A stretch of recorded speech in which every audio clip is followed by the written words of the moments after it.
Amén, llevando las buenas nuevas de salvación a los que no conocen a Jesús. Amén. Quiero compartirles un tema muy importante este día.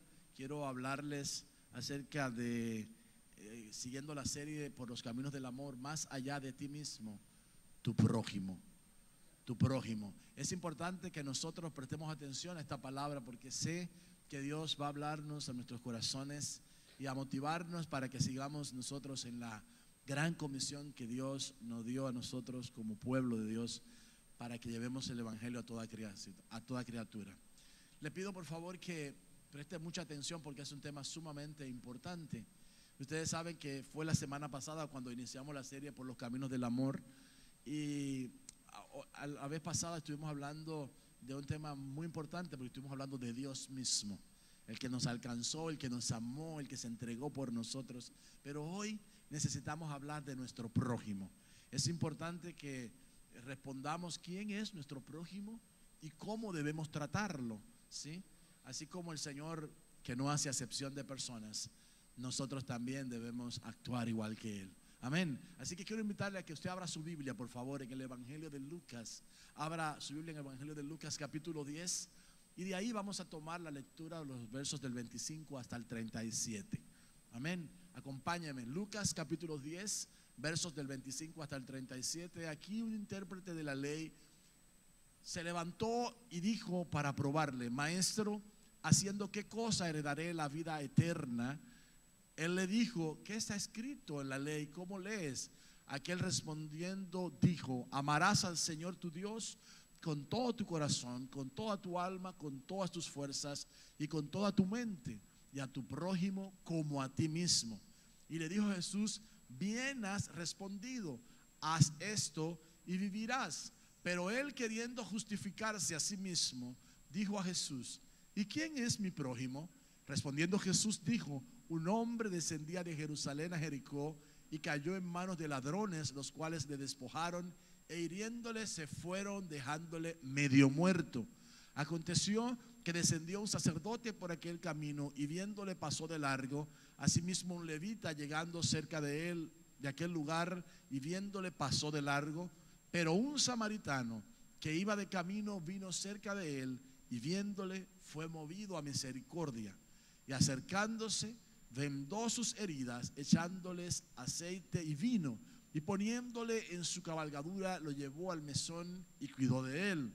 Otro día al partir sacó 2 denarios, los dio al mesonero y le dijo: cuídamele, y todo lo que gastes de más yo te lo pagaré cuando regrese. ¿Quién pues de estos 3 te parece que fue el prójimo del que cayó en manos de los ladrones? Él dijo: el que usó de misericordia con él. Entonces Jesús le dijo: ve y haz tú lo mismo. Padre, te doy gracias por tu bendita y gloriosa palabra. Te pido que tú nos hables, que tú pongas gracia en nuestros corazones para poder hablar de este tema tan importante y que no pasemos nunca por alto a nuestro prójimo. Señor, ayúdanos y danos la gracia. Te lo pedimos en el nombre de Jesús. Amén y amén. Yo quiero que usted haga un ejercicio leve, un ejercicio sencillo. Por favor, mueva su cuello de lado a lado y mira a la persona que le tocó justo a su lado. Esa persona que le tocó a su lado, ese es su prójimo, es la persona más cerca que usted tiene. Cuando nosotros miramos este pasaje, nos damos cuenta de algo muy importante, y es que un escriba, alguien que dice la Escritura tenía la facultad de interpretar la ley, se acercó a Jesús para preguntarle qué cosa tenía que hacer para heredar la vida eterna. Y ustedes miran que hay distintos personajes en la Biblia que se le acercaron a Jesús para preguntarle exactamente lo mismo: ¿qué tengo que hacer para heredar la vida eterna? Y es que, en primer lugar, la Biblia nos dice que la salvación es individual. La Biblia nos muestra que cada uno de nosotros, todos los seres humanos, dice: todos en Adán pecamos y todos fuimos destituidos de la gloria de Dios. Todos quedamos apartados de Dios, éramos enemigos de Dios. Pero cada uno de nosotros, para poder reconciliarse con Dios, necesita tener una experiencia particular, aceptando a Jesucristo como único y suficiente Salvador. De lo contrario, no hay otra forma de reconciliarse con Dios, no hay otra forma de llegar al cielo, no hay otro camino. Jesús dijo: yo soy el camino, la verdad y la vida, y nadie va al Padre si no es a través de mí. De manera que para poder llegar al Padre es necesario tener un encuentro personal con el Hijo, con Jesucristo, porque a través de Él es que alcanzamos la vida eterna. Y la Biblia nos enseña en la carta a los Efesios que no es por obras para que nadie se vanagloríe, sino que la salvación es un don de Dios, es un regalo de Dios que se recibe a través de la fe. Cuando nosotros creemos en el Hijo de Dios, cuando nosotros aceptamos al Salvador, inmediatamente dejamos de ser simples criaturas y venimos a ser hijos e hijas de Dios. Las Escrituras enseñan que Jesús vino a su tarea, a la cual fue comisionado en esta tierra. Dice la Biblia que a lo suyo vino, pero los suyos, refiriéndose al pueblo de Israel, no le recibieron. Más a los que le recibimos, ¿cuántos recibieron al Señor ya? Nos dio el derecho de ser llamados hijos de Dios. Así que de ahí partimos para decir que no todos somos hijos de Dios. Simplemente podemos decir que toda la creación humana es eso, una criatura de Dios, porque fuimos hechos por Dios. Pero para poder ser hijos de Dios necesitamos recibir a Jesucristo en nuestros corazones. Ahora, la narración es impresionante porque aquel hombre que era un intérprete de la ley le pregunta a Jesús: ¿qué debo de hacer para heredar la vida eterna? Entonces Jesús le responde: ¿qué dice la ley? Y él dice: amarás al Señor tu Dios con todas tus fuerzas, con todo tu corazón, con toda tu alma, y a tu prójimo como a ti mismo. Jesús le dice: haz esto y vivirás. Nota que le está diciendo: haz esto y vivirás. No le está diciendo: haz esto y heredarás la vida eterna, sino que le está diciendo: haz esto y vivirás. Entonces él le pregunta: pero Señor, ¿y quién es mi prójimo? Y el Señor le responde con una parábola. Y esa parábola es sumamente interesante, porque la podemos mirar desde distintos ángulos. En primer lugar, yo quiero que ustedes miren y observen esa parábola desde este punto de vista. Y es que los ladrones y salteadores son representativos de los espíritus inmundos y los demonios y el diablo y Satanás y todas sus huestes que golpearon a la humanidad y le robaron la comunión con Dios, le robaron la paz que sobrepasa todo entendimiento, le robaron la alegría y la felicidad, y el enemigo maltrató a la humanidad y la dejó media muerta. Por eso la Biblia dice que nosotros, cuando no teníamos a Cristo, estábamos muertos en nuestros delitos y pecados. Aunque respirábamos, aunque nuestros signos vitales decían en lo natural estamos vivos, pero la Biblia declara que sin Jesucristo estamos muertos. Así que estábamos medios muertos, tirados. Nadie daba nada por nosotros hasta que el Hijo de Dios entregó su vida en propiciación por nuestros pecados. Y a través de la sangre preciosa de Cristo nuestros pecados son borrados. Y a través del sacrificio glorioso de Cristo nosotros tenemos libre acceso a la presencia de nuestro Padre Celestial. Y a través de Jesucristo nosotros podemos llegar al cielo y tener la victoria que Él preparó para toda la humanidad. Entonces la Biblia aquí nos está señalando que los religiosos, menciona a dos religiosos, a un sacerdote y a un levita, vieron al personaje que estaba sufriendo, que había sido robado, que había sido maltratado y que había sido dejado por medio muerto, y pasaron con indiferencia. Y eso es una figura de los legalistas hoy en día, de los cristianos, que para ellos en su egocentrismo no les permite mirar la necesidad de la otra persona. Su egocentrismo les impide ver que también ellos necesitan conocer lo que ya nosotros conocimos un día, lo que ya nosotros tuvimos por experiencia, que fue el poder entregarle nuestro corazón a nuestro Señor y Salvador Jesucristo. Cuando la persona es egocéntrica y es religiosa, los que no son igual que ellos son desechados y son menospreciados.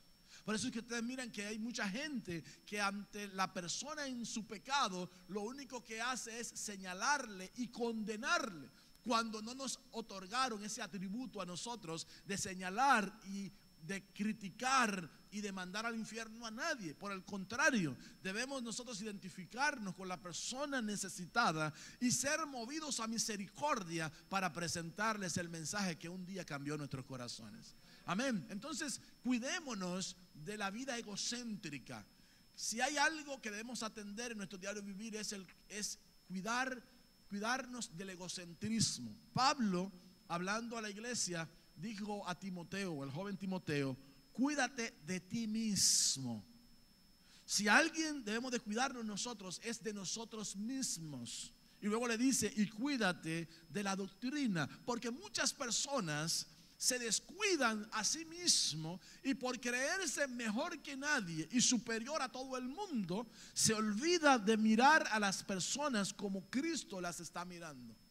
Alguien en alguna ocasión le preguntaron cómo percibía esa persona a Dios, y algunos de los que escucharon la propuesta comenzaron inmediatamente a pensar. Uno dijo: yo miro a Dios como unos ojos llenos de amor.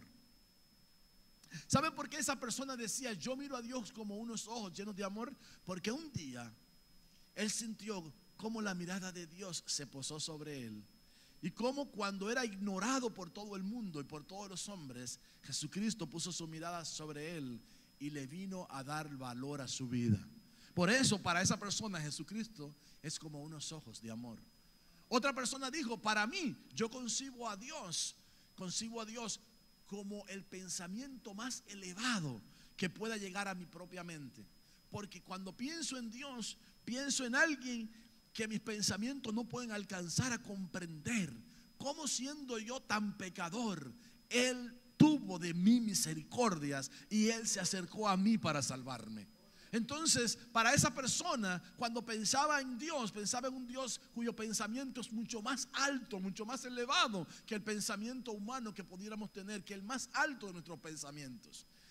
Cuando le preguntaron a otra persona que cómo miraba a Dios, dijo de la siguiente manera: yo miro a Dios como un Dios con unos brazos extendidos, brazos de amor, brazos de misericordia, brazos de compasión, que se extienden para levantar al caído, que se extienden para darle consuelo al que está sufriendo, al que está necesitado, que se extienden para darle aliento, para darle una palmada de aliento a aquel que está desanimado y desalentado.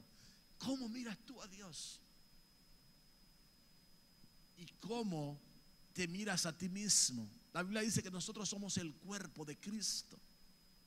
Y hoy en día nosotros debemos de ser los ojos de Dios en esta tierra, la boca de Dios en esta tierra, las manos de Dios en esta tierra, los pies del Señor en esta tierra. Somos los llamados a ir con el necesitado para sacarles de su necesidad y hacerlos mirar al Dios que un día nos alcanzó y nos bendijo grandemente, como hemos sido bendecidos. ¿Cuántos son bendecidos del Señor? Entonces, cuídate del egocentrismo.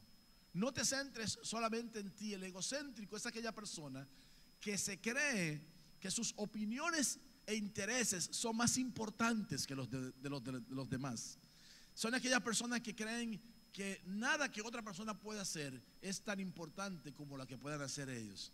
Mucho cuidado con eso, porque el Señor nos enseñó a tomar en cuenta a los demás.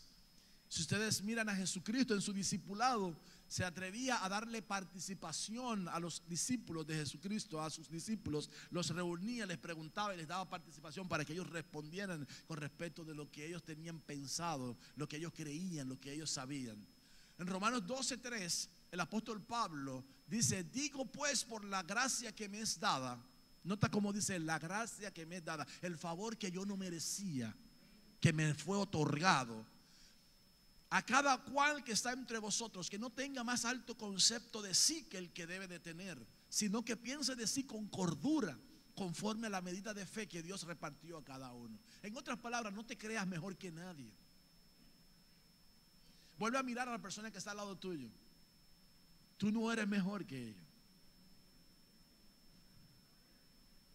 Nosotros no somos mejores que nadie, hermanos. Nosotros tenemos que aprender a amar a nuestro prójimo aún a pesar de sus defectos. Nosotros tenemos que aprender que nosotros tenemos defectos. ¿Y a cuánto les gustan ser amados? ¿A cuánto les gustan? Hay una regla en las escrituras que es la regla de oro, así le pusieron por subtítulo en uno de los pasajes bíblicos en el Evangelio de Mateo capítulo 7, que la regla de oro dice que no le hagas al prójimo, no le hagas al otro lo que a ti no te gusta que te hagan. Cuando tú vas a hacer algo a alguien, tú tienes que saber que eso que tú le estás haciendo a ese alguien, para ti es agradable también. Por ejemplo, ¿a cuántos les gusta que cuando le vayan a dar un abrazo, le den un abrazo cariñoso, sincero, verdadero, pero no que le den un apretón que le rompan los huesos? ¿A cuánto les gusta eso? ¿A cuánto les gusta que le den un apretón que le rompan los huesos? ¿Verdad que a usted no le gusta? Pues entonces, si a usted no le gusta, no se lo haga usted a otro. Mejor acérquese con cariño, con ternura, y abrace a su hermano, exprese el amor que usted tiene, pero no le rompa los huesos a su hermano. Una de las cosas por las que a mí no me gusta orar tomado de la mano, ¿sabe por qué? Porque hay hermanos que son muy nerviosos y comienzan a apretarle la mano a uno, como que tienen una unción, yo no sé, y la unción la manifiestan apretando. Ay, Señor, le rompen los dedos a uno. Miren, hermanos, yo no sé por qué la gente cree que hay que hacer esas cosas. Eso lesiona a la persona que está al lado suyo. No hagamos eso. Amén. Mateo 16:13, Jesús, viniendo a la región de Cesarea de Filipo, preguntó a sus discípulos diciendo: ¿quién dicen los hombres que es el Hijo del Hombre? Si ustedes miran ese pasaje, luego que Jesús hace esa pregunta, hace otra pregunta y le dice: ¿y ustedes quiénes dicen que es el Hijo del Hombre? En otras palabras, para Jesús era muy importante oír la opinión de sus discípulos. Para usted y para mí debe de ser muy importante escuchar a nuestro prójimo, escuchar a la persona que está a nuestro lado. Amén. Es muy importante. Note que era un intérprete de la ley. Los escribas eran las personas que interpretaban la ley de Dios. Estos tenían un grave problema. Ellos eran legalistas. Y este se acercó a Jesús porque esperaba una palabra, esperaba una respuesta palabrera de Jesús. Pero el Señor le responde con la realidad de la vida. Ustedes saben que uno de los problemas de los legalistas es que Jesús dijo: cuando oigan a los escribas y a los fariseos, hagan lo que ellos dicen, pero no hagan lo que ellos hacen. Porque son muy buenos teóricamente hablando, son muy buenos, pero son muy malos en la práctica. El legalista, si usted no es igual que él, si usted no pertenece a la congregación de él, y si usted no viste como él, usted está perdido.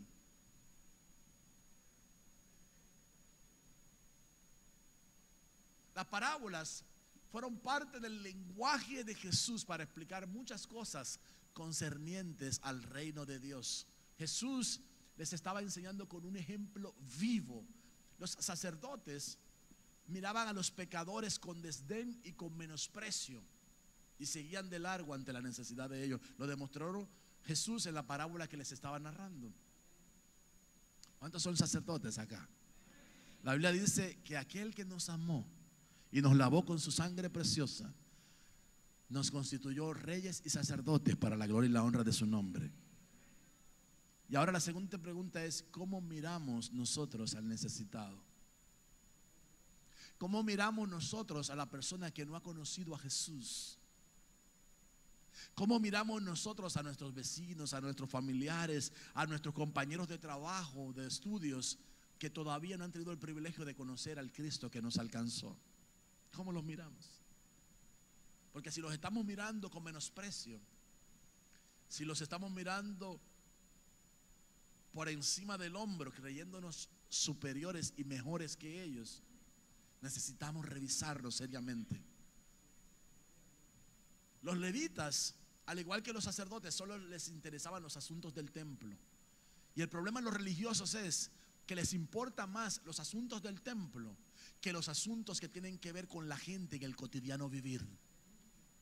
Y Jesús está enseñando que estas dos personas pasaron por alto la necesidad de aquel hombre que estaba tirado y dejado como medio muerto en el camino. Debemos de revisar nuestras actitudes ante los necesitados. No sea que tengamos actitudes egoístas como el sacerdote y el levita, que solo les interesaba su propio bienestar, olvidando a los demás. La narración de Jesús es muy interesante porque habla de un tercer personaje que pasa frente al hombre tirado y necesitado y dice que este era de Samaria. No se olvide que Samaria era perteneciente al mismo pueblo de Israel, era el mismo Israel, el mismo pueblo de Dios. Eran solo 10 de las tribus de Israel que habían ido hacia el norte de Israel, habían colocado a Samaria como su capital, habían quitado al Dios invisible y tomaron la decisión de adorar, como todos los pueblos alrededor de ellos que tenían dioses visibles, decidieron adorar a dioses que podían ver, que podían palpar y tocar. Entonces los samaritanos, aunque eran del mismo tronco ancestral de Jacob que los judíos que moraban al sur, ¿sí? Estos, sin embargo, dejaron al Dios de sus padres, cambiaron al Dios invisible, cambiaron al Dios que hacía proezas y maravillas y colocaron 2 becerros de oro para adorarlos en lugar del Dios vivo y verdadero. Cualquier parecido con cualquiera de nosotros es pura coincidencia, porque muchos de nosotros antes de venir a Jesucristo teníamos dioses que podíamos ver, tocar y palpar. Y yo soy el primero que me pongo como ejemplo porque mi nombre me delata, porque fui dedicado a una deidad llamada San Martín de Porres, porque mi nombre es José Martín de Porres.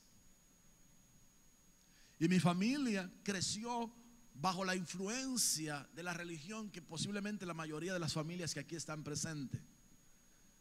Y yo recuerdo de niño visitar el altar enorme que había en la última habitación que fue separada para ese altar. Y recuerdo visitarlo con mucha frecuencia para mirar el colorido y mirar todas las figuras que allí había, y el colorido de todos los paños que allí había, y oír el sonido de la campanita y ver las velas encendidas dentro del agua. Me llamaba mucho la atención todo eso que allí estaba. Pero recuerdo que en una ocasión vi un gran libro que siempre abría allí, que era una Biblia, pero la abrí en el libro de Levítico. Cuando leí de todos los sacrificios que ahí hacían, yo dije: qué libro más sanguinario, no me gusta. Y como no entendía y no tenía revelación de eso, lo cerré y no seguí leyendo. Por supuesto, la Biblia dice que es el Espíritu Santo el que permite que podamos tener la gracia para entender las Sagradas Escrituras. Es el Espíritu Santo el que nos revela las Sagradas Escrituras. Y como para tener al Espíritu Santo es necesario tener a Jesucristo, entonces yo no tenía esa revelación, yo no tenía. Y aunque yo me creía bueno, porque quiero decirles aquí que yo me consideraba ser una persona buena, nunca le había hecho mal a nadie le había robado, a nadie le había dado un golpe, no peleaba con nadie, no fumaba, no bebía, no bailaba en el mundo de las fiestas mundanas, no andaba por ahí haciendo y deshaciendo, no era un fornicario. ¿Qué más? Bueno, yo me creía ser bueno en esta tierra, pero Jesús dijo que bueno no hay ni uno solo en esta tierra. Ni siquiera él se llamó bueno. Cuando le dijeron maestro bueno, dijo: ¿por qué me llamáis bueno? Bueno, solamente a mi Padre que está en el cielo. De manera que es necesario conocer a aquel Jesús que nos permite tener una verdadera realidad del Dios vivo y verdadero. Pero yo no le conocía, y yo crecí en un hogar religioso, y me decepcioné a muy temprana edad de la religión, porque resulta que mi madre se enferma gravemente de muerte cuando yo tenía apenas 10 años de edad, y la vi partir delante de mis ojos sin tener ninguna respuesta de los ídolos que adornaban ese altar tan grande que había en mi casa. Yo quiero decirle que el Salmo 115 dice que los ídolos tienen ojos pero no miran, tienen boca pero no hablan, oídos tienen pero no te escuchan, tienen manos pero nada pueden hacer por ti.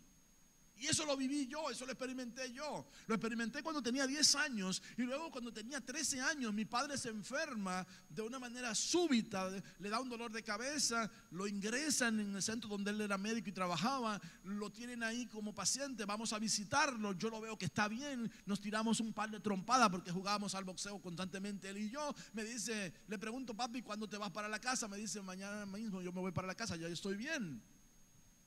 Pero cuando llegamos a la casa esa tarde, nos devolvieron la llamada. En ese entonces no existían ni los beepers ni los celulares. Sonó el teléfono de la casa.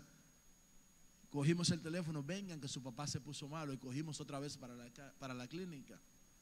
Y cuando llegamos lo iban sacando a él en una camilla. Iba en estado agónico y nos cruzamos él y yo la mirada.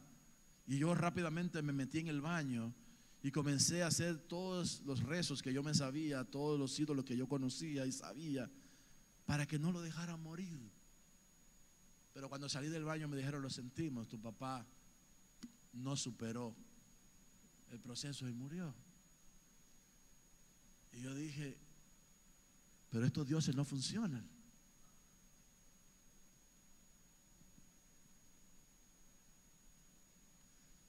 En mi familia vimos partir a mi primo hermano, que hoy tendría la misma edad que yo, si estuviese vivo. Se crió conmigo en la misma casa. Cuando mis padres murieron, tuve una tía que se fue con toda su familia a vivir a mi casa. Y él murió joven, cuando teníamos quizás unos 20 años de edad, más o menos. Luego pasaron unos años, mi hermano mayor se enferma. Pero ya ahí yo conocí a Jesús. Y aunque yo sabía que él tenía una enfermedad terminal, fui a visitarlo al hospital del Lebanon en el Bronx. Y recuerdo que estando en el 9º piso de ese lugar donde él estaba interno, luego de verlo con mucha dificultad, reprendí el espíritu de muerte que estaba para llevárselo ese mismo día. Y recuerdo que al decirle en el nombre de Jesús lo sueltas, se abrieron las ventanas de par en par, una brisa fuerte salió desde su cuerpo hacia afuera, y los 3 que estábamos allí, mis 2 tías y yo, más mi hermano, los 4 abrimos los ojos, nos quedamos mirando lo que había sucedido, cómo se abrió la ventana cuando yo dije esas palabras y salió ese algo. Todos lo sentimos, todos lo miramos, nos miramos unos con otros. Y entonces aproveché para decirle a mi hermano que él necesitaba tener un encuentro personal con Jesús. En ese instante llegó una prima que también conocía a Jesús, le hizo la misma invitación y él terminó conociendo a Cristo como su único y suficiente Salvador. Lo extraordinario fue que unos minutos después llegó una persona y nos dijo, ¿me permiten orar por él? Y entonces todos dijimos, sí, claro. Hizo una oración hermosa, pero cuando terminó, comenzó a decir, Dios te salve María, llena eres de gracia, el Señor es contigo, bendita tú eres entre todas las mujeres, bendito es el fruto en tu vientre Jesús. Santa María, Madre de Dios, ruega por nosotros los pecadores, ahora y en la hora de nuestra muerte, amén. Y abrió los ojos, miró que todos nos estábamos así perplejos, confundidos, con los ojos abiertos, nos miró y se fue. Y mi hermano, que apenas unos minutos antes había conocido a Jesús, dijo, cuánta ignorancia. Y yo me quedo así absorto, yo no digo nada. Dice él, rogarle a María que necesita ser salva como nosotros los pecadores. ¿Para qué pedirle nosotros a alguien que interceda por nosotros cuando nosotros podemos acudir directamente a ese alguien? ¡Wow! ¡Qué revelación! Le reveló el Señor que no hay otro mediador entre Dios y los hombres, que solo Jesucristo es el único mediador entre Dios y los hombres. Unos meses después lo dieron de alta Y luego mi tía me contaba su momento de partida. 3 meses después, él partió con el Señor de una manera espectacular. Estando en un momento de gravedad, mi tía suplicándole, déjame llevarte al hospital. Él se sonríe y la mira. Le dice a mi tía, tú no estás mirando, ¿verdad? Dice, ¿qué estoy mirando? Todo lo que te estoy mirando a ti es sufriendo. Déjame llamar al 911 para que te vengan a buscar. Y él se sonríe y le dice, es que ya me vinieron a buscar. Mi tía le dice, ¿quién te vino a buscar? Y él no los mira, ¿verdad? Frente a mi cama hay 2 ángeles enormes que me vinieron a buscar porque ya me llegó el momento de estar con el Señor. Y ella, como no miraba nada, le dijo, pero por favor, déjame llamar al 911 que te venga a buscar. Y volvió a sonreírse y le dijo, si quiere hazlo, pero te garantizo que ya no voy a estar aquí cuando venga a buscarme. Y cuando vinieron y entraron, los paramédicos dijeron, pero él está muerto, no está aquí. Literalmente se había ido antes para estar en los brazos del Señor. Aleluya. 3 meses después nosotros vimos la partida de mi segundo hermano. 3 meses después de la muerte de ese, murió mi segundo hermano. Le dio un infarto masivo. Pero ese también tuvo el privilegio de conocer a aquel que amaba su alma. Porque cuando hicimos el memorial de mi hermano mayor, el Espíritu Santo sobrenaturalmente tocó la vida de mi hermano segundo y utilizó a una compañera de trabajo de él, que es nuestra hermana en Cristo, quien dirige a los jóvenes de la iglesia central nuestra hermana Kenia. Y Kenia lo agarró en una esquina y comenzó a hablarle del amor de Dios y de cómo el Señor quería salvarlo. Y él pudo reconocer a Cristo como su único y suficiente Salvador. Y no hay victoria más grande para el creyente saber que tiene a su disposición a un Dios todopoderoso, hacedor de maravillas, que oye y responde. Aleluya, gloria a Dios. Cuando él murió súbitamente. Me llamaron a mi casa y yo cogí el teléfono en la madrugada. Me dicen, ven que tu hermano se puso malo. Y yo cerré el teléfono y le dije a mi esposa, eso no fue que se puso malo, eso fue que se murió. ¿Cómo tú dices eso?, me dice mi esposa. Ven para que lo compruebes. Nos cambiamos, fuimos a la clínica donde lo lograron llevar. Le pregunté al médico de servicio, a la médico de servicio, qué le hicieron. Lo lograron, intentaron resucitarlo. Le pregunté muchas cosas y ella me respondía que sí, que sí, que sí, que sí. Entonces yo me aparté, me fui con él solo, puse mi mano sobre su pecho y como yo había conocido al Dios que resucitó a mi hija cuando nació, le dije, en el nombre de Jesús, levántate. Pero cuando abrí mis ojos seguía con los ojos cerrados. Y volví a intentarlo la segunda vez y dije, en el nombre de Jesús, levántate. Pero no sucedió nada. Cuando abrí mis ojos estaba dormido, estaba con los ojos cerrados. Y cuando iba a orar la tercera vez, Dios me habló a mi corazón, se te olvidó lo que me pediste. Y me quedé con la mano en el aire. Dije, ¿qué te pedí, Señor?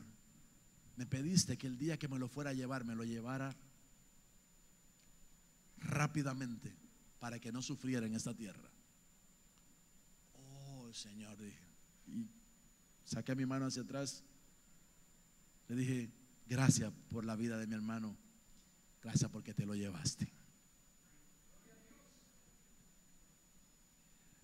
Luego los que me miraban predicar ante su féretro creían que yo no amaba a mi hermano, porque ni una lágrima salía de mis ojos. Solo el gozo, la sonrisa del gozo de que el Señor había salvado su alma. Y es que esas cosas solamente las puede hacer Jesús, ¿sabe? Pero yo quiero animarte porque en la Biblia nosotros vemos los samaritanos son una figura de esas personas que tienen mejores actitudes que las de muchos cristianos. Porque muchos cristianos cuando miran a las personas necesitadas, en lugar de tenderle la mano, en lugar de ayudarles, en lugar de socorrerles, en lugar de llevarles la respuesta, en lugar de bendecirlos, de ser las manos de Cristo para bendecirlos, lo que hacen es que los rechazan, que los señalan. Algunos se atreven hasta a juzgarlos y mandarlos al infierno. No sé quién les ha dado esa potestad, a algunos. Pero la Biblia no nos enseña eso, hermanos. Así que cuidémonos de ese fariseísmo. Cuidémonos nosotros de esa religiosidad. Es interesante saber que en la ocasión en que Jesús sanó a los 10 leprosos, solo uno se devolvió a darle gracias. Y ese uno era samaritano. También la mujer que estaba junto al pozo de Jacob era de Samaria. Fue en la región de Samaria donde dice Jesús: me es necesario pasar por Samaria. ¿Y saben por qué era necesario? Porque él sabía que también los samaritanos eran necesitados de oír la voz de salvación, de oír el mensaje que cambia y que transforma. Por eso esa mujer fue sensible al mensaje de Jesús, se convirtió de sus malos caminos y fue un instrumento para que muchos de los hombres que habían estado con ella vinieran a conocer a Cristo como su único y suficiente Salvador. Así que nosotros debemos de saber quién es nuestro prójimo. Aquel escriba preguntó: ¿y quién es mi prójimo? Vuelva a mirar al que está al lado suyo. Ese es su prójimo. La palabra griega que se utiliza para prójimo es plesion y significa cerca, amigo, prójimo, compañero, paisano, un hermano en Cristo. Así que la próxima vez que usted se pregunte quién es mi prójimo, sepa que el que está más cerca suyo es su prójimo, aunque usted ni le conozca. Pero oro al Dios del cielo que le ponga ojos de sensibilidad y entrañas de misericordia para saber que ese prójimo necesita conocer a Jesucristo. Amén. Que no pases por alto la necesidad que tiene tu familia de conocer a Jesús.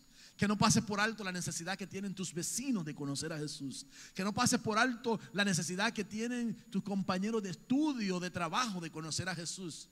Todo ser humano necesita conocer a Jesús, porque la salvación y la vida eterna solamente se experimenta a través de Jesús.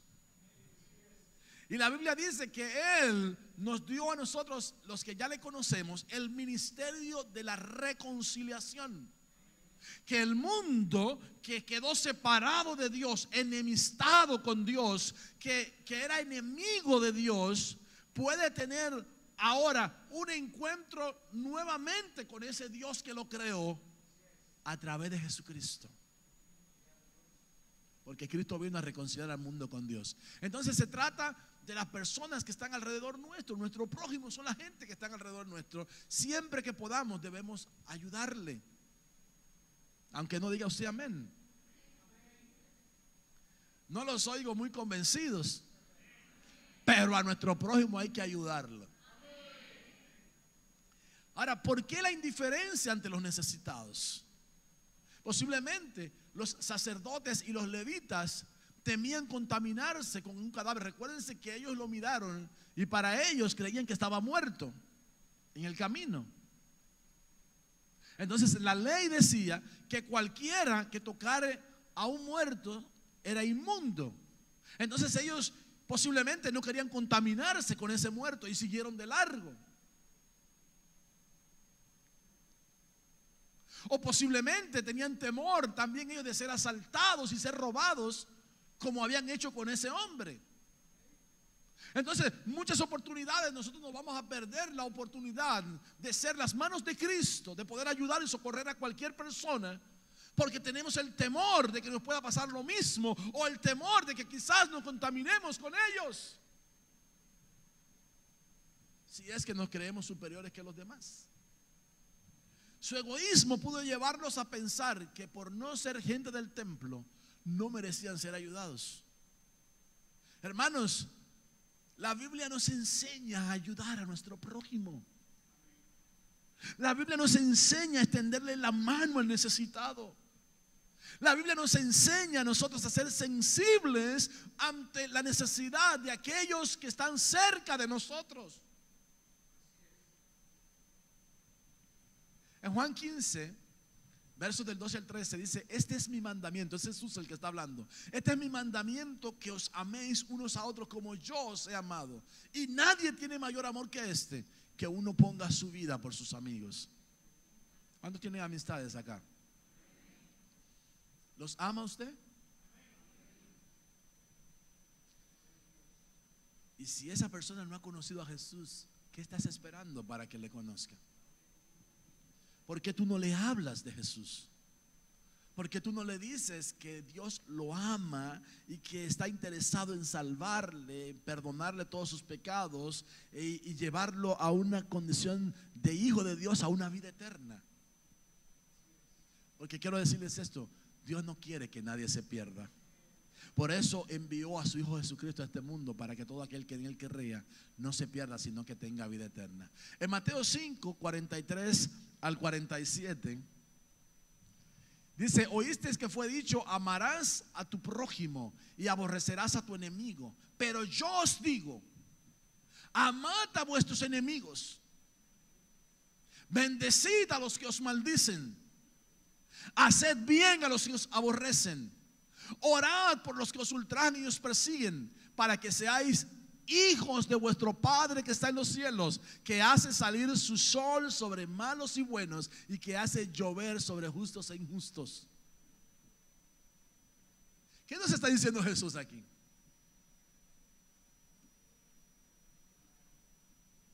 ¿Cómo decía la ley? Ama a tu prójimo y ¿qué? Y aborrece a tu enemigo. ¿No conoce usted gente que está viviendo todavía en la ley? La Biblia dice, escuche esto, mire, es importante que entendamos esta verdad. La Biblia nos enseña claramente que nosotros no estamos bajo la maldición de la ley.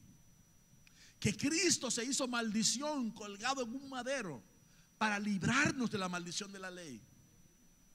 Entonces Jesús mismo está diciendo: pero yo les digo, amen a sus enemigos, bendigan a los que les maldicen, háganle bien a los que les aborrecen, oren por los que os ultrajan y os persiguen, para que seáis hijos de vuestro Padre que está en los cielos. ¿Cuántos hijos del Padre hay acá en esta casa? Entonces tienes una responsabilidad, al igual que yo, de amar, de bendecir, de hacer bien aún a aquellos que nos hacen mal y que nos maldicen. Porque si amáis a los que os aman, ¿qué recompensa tendréis? ¿No hacen también lo mismo los publicanos? Y si saludáis a vuestros hermanos solamente, ¿qué hacéis de más? ¿No hacen así también las gentes comunes? Si alguno dice, yo amo a Dios, y aborrece a su hermano, es un mentiroso. Pues el que no ama a su hermano, a quien ha visto, ¿cómo puede amar a Dios a quien no ha visto? Y nosotros tenemos este mandamiento de Él: el que ama a Dios, ame también a su hermano. Aleluya. ¿Le puedes dar un fuerte aplauso al Señor? Aleluya. Y pudieras tú nuevamente ver a las personas que tienes a tu lado y extenderle tu diestra de amor y de misericordia y decirle: yo te amo en Cristo Jesús. Yo quiero terminar diciendo solamente tres cosas. Primero, Jesús nos enseña acerca de la importancia de poner atención a la necesidad de nuestro prójimo. No permitamos que el egoísmo, la religiosidad o el legalismo nos quiten la sensibilidad hacia los necesitados. Y no olvidemos empezar a poner nuestra mirada en nuestro prójimo que está necesitado.